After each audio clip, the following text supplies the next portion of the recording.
તો આજે વિધાનસભાની એક બેઠકનું આયોજન કરવામાં આવ્યું છે। પ્રશ્નોત્તરી કાળથી બેઠકની શરૂઆત થશે। ઉર્જા પાણી પુરવઠા વિભાગના પ્રશ્નો પર ચર્ચા કરવામાં આવશે।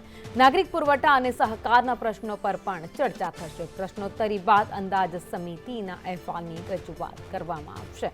અંદાજપત્ર પર સામાન્ય ચર્ચાનો આજે બીજો દિવસ છે। તો નાણાં, ઉર્જા, પાણી પુરવઠા, નાગરિક પુરવઠા તથા સહકાર વિભાગના પ્રશ્નો પર આજે પણ ગૃહમાં ચર્ચા થશે। પ્રશ્નોત્તરી કાળ બાદ અંદાજ સમિતિના અહેવાલની રજૂઆત થવાની છે। તો અંદાજપત્ર પર સામાન્ય ચર્ચાનો આજે બીજો દિવસ છે। અંદાજપત્ર પર આવતીકાલે પણ ચર્ચા થશે।